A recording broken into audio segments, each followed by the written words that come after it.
Hello students, मैं आपका प्रांत सर आपका फिर से स्वागत करता है आपका अपना चैनल प्रांत ट्यूशन सेंटर में। आज हम लोग क्लास 10 के साइंस के कुछ क्वेश्चन मेरे सामने आए हैं आज एग्जामिनेशन के बाद, तो इसके कुछ सॉल्यूशंस को मैं सॉल्व कर रहा हूँ। ये हिंदी वर्सेस इंग्लिश दोनों के लिए काम कर सकते हैं। तो जो एग्जाम अभी हाल में हुए थे उसका सॉल्यूशंस मैं कर रहा हूँ।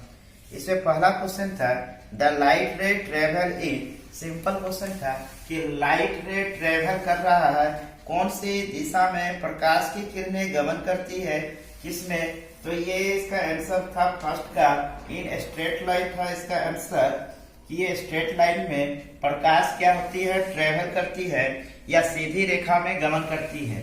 नंबर 2 जो क्वेश्चन था इसमें एक समतल दर्पण में वक्रता त्रिज्या r है, इंग्लिश के लिए होगा the radius of curvature of plane mirror is. Plane mirror में जो कर्वेचर जो बनता है इसमें क्या होगा, तो प्लेन मिरर का जो कर्वेचर बनेगा इक्वल टू इंफिनिटी वाला होगा। क्वेश्चन नंबर 3 इसमें बोल रहा है which types of lens in human eyes है। तो ये ह्यूमन आई में किस प्रकार का लेंस होता है, तो ये होता है कॉन्वेक्स लेंस होता है। नंबर 4 है the minimum distance for clear visions in an adult of normal visions is approximately. तो ये मिनिमम डिस्टेंस कितना है क्लियर विजन्स के लिए, तो ये 25 सेंटीमीटर होता है। नंबर 5 है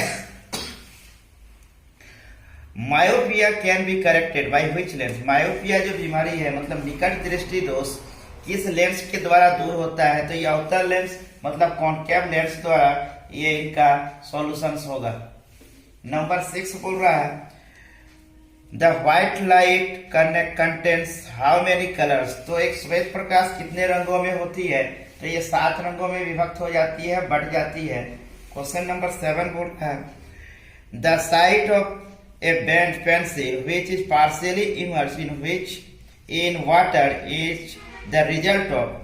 पानी में आंशिक रूप में डूबी पेंसिल, मुड़ने वाली, जो पानी के भीतर जो पेंसिल जो जाती है तो वो कुछ मुड़ी हुई अपनी दिशा से कुछ मुड़ी हुई नजर आती है।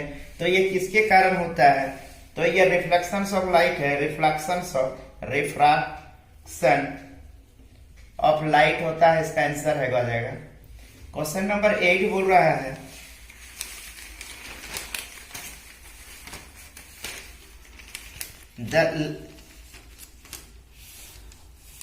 What is the relations between the power of a lens P and its focal length। मतलब किसी लेंस का क्षमता अगर P है तो उसकी फोकस दूरी के बीच में क्या संबंध होगा, तो P equal to 1/f answer. Question number 9 है the SI unit of electric current क्या होता है, एम्पियर। क्वेश्चन नंबर 10 बोल रहा है the instrument which measures voltage is called. तो मेजर किसमें किया जाता है वोल्टेज को, तो वो वोल्ट मीटर हो गया। क्वेश्चन नंबर 11 है the formula of Ohm's law. बहुत सिंपल था ये फॉर्मूला क्या था ओम्स लॉ का। The fuse is connected in the electric circuit by which arrangement. तो फ्यूज को विद्युत परिपथ में किस क्रम में जोड़ा जाता है, तो वो होता है 12 नंबर का क्वेश्चन सीरीज में। नंबर 13 का है जो जूल पर कूलम इज कॉल्ड क्या कहलाता है, वोल्ट कहलाता है ये। नंबर 14 में है the filament of an electric bulb is made of, मतलब विद्युत बल्ब का जो तंतु बना होता है किसका होता है, टंगस्टन का। नंबर 15 का क्वेश्चन है what is the use for white washing of wall. दीवारों पर सफेदी करने के लिए किसका उपयोग होता है, तो वह है CaOH2। 16 नंबर का सवाल है एक रिएक्शन दिया हुआ है Fe2O3 plus 2Al Al2O2 plus 2Fe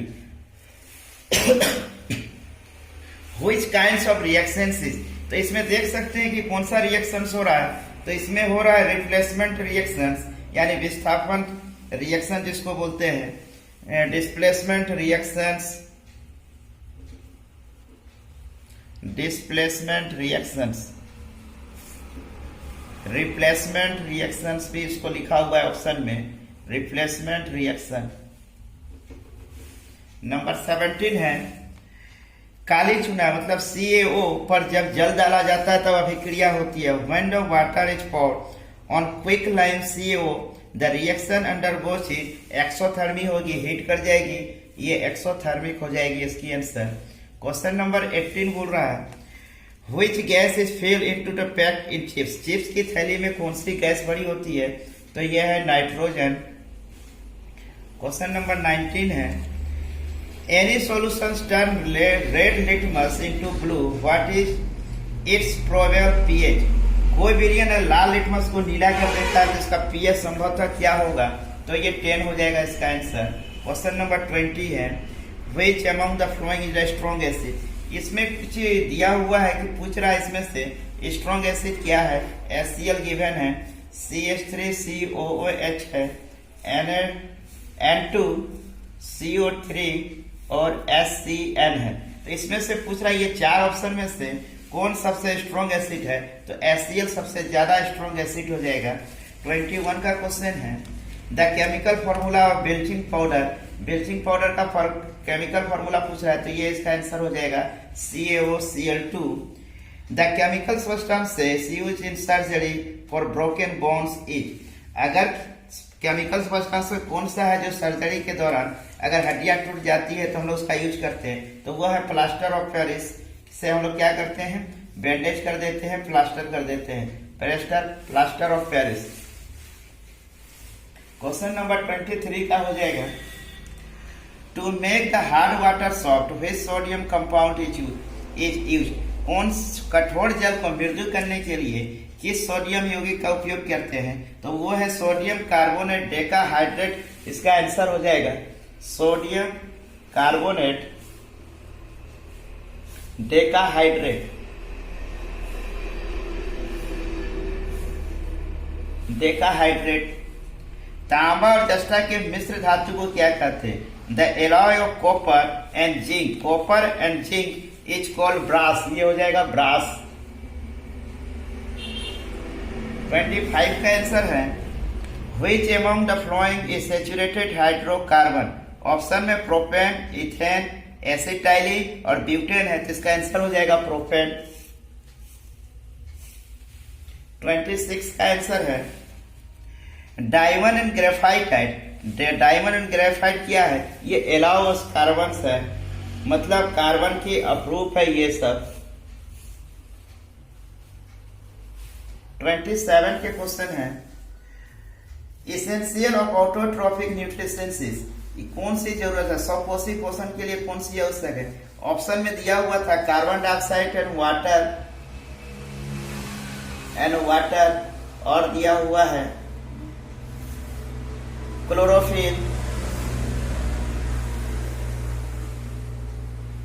chlorophyll, sunlight. मतलब हमें जो चाहिए था इसेंशियल फॉर ऑटोट्रॉफिक न्यूट्रिशन, मतलब इसमें हमको ये भी जरूरत है, क्लोरोफिल की भी जरूरत है, तो सनलाइट है, तो इसका चौथा ऑप्शन जो बनता है ऑल ऑफ द एबव, तो उसका आंसर हो जाएगा all of the above. Question number 28 है what is the final product of photosynthesis, photosynthesis का फाइनल प्रोडक्ट क्या बनेगा, तो वो बनेगा ग्लूकोज। 29 का क्वेश्चन है which is structure and functional unit of the kidney, वो होता है nephron. Question number 30 how does respiration take place in plant, यानी पौधे में श्वसन कैसे होता है, तो वो होता है बाय स्टोमाटा।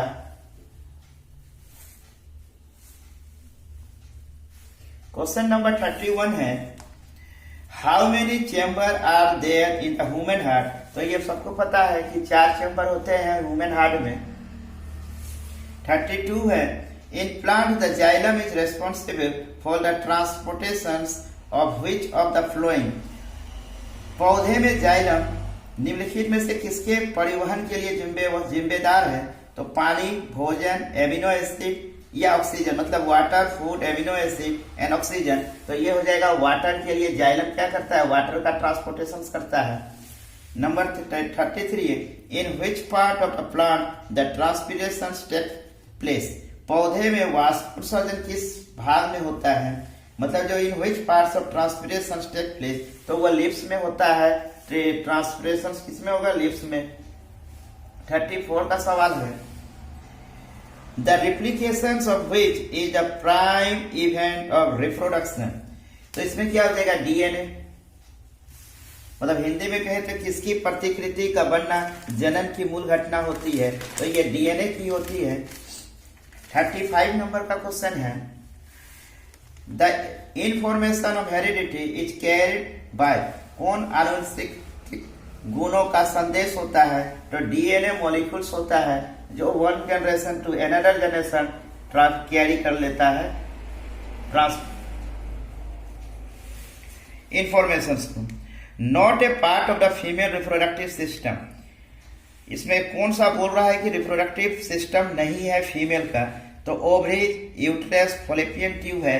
तो स्पर्मेट्रिक कोड जो होता है ये क्या होता है, मेल का रिप्रोडक्टिव पार्ट है, न कि फीमेल का। तो इसका आंसर हो जाएगा स्पर्मेट्रिक कोड, मतलब ये मेल में होता है फीमेल में नहीं। क्वेश्चन पूछ रहा था कि not a part of the female reproductive system. 37 number का क्वेश्चन है an example of the unisexual flower is, बहुत सारे होते हैं पर जो ऑप्शन में जो है पपाया, अरहुल, मस्टर्ड, नन ऑफ दिस, तो इस क्वेश्चन का आंसर जो ऑप्शन है उसके हिसाब से पपाया जो है एक यूनिसेक्सुअल फ्लावर का एग्जाम्पल है। 38 का है who control the reflex action, अब रिफ्लेक्स एक्शन को कौन कंट्रोल करेगा, तो वो है स्पाइनल कोड। स्पाइनल कोड क्या करता है, कंट्रोल करता है रिफ्लेक्शन, प्रतिवर्ती क्रिया को कौन नियंत्रित करेगा, तो इसका हिंदी होता है मेरु रज्जु, मतलब स्पाइनल कोड। 39 का सवाल है the cerebrum is responsible for, अनुमस्तिष्क उत्तरदायी है, कौन है सेरिब्रम रेस्पॉन्सिबल फॉर, तो ये क्या करता है, बैलेंस, मेमोरी, विजन या तर्क शक्ति के लिए, मतलब रेशनल, तो इसका आंसर हो जाएगा बैलेंस के लिए। बैलेंस क्या करता है, ये सेरिब्रम इज रेस्पॉन्सिबल, मतलब बैलेंस के लिए रेस्पॉन्सिबल दिखाता है। और लास्ट क्वेश्चन जो ऑब्जेक्टिव में से लास्ट क्वेश्चन 40 मार्क्स 40 के थे, वो था which among the flowing does not control the amount of glucose in the blood, रक्त में ग्लूकोज की मात्रा निम्नलिखित में से कौन नहीं नियंत्रित करता है, नहीं, इंसुलिन, ग्लूकागन, सोमेटो, एस्टेलिन या गैस्ट्रिन, तो ये हो जाएगा आंसर में गैस्ट्रिन।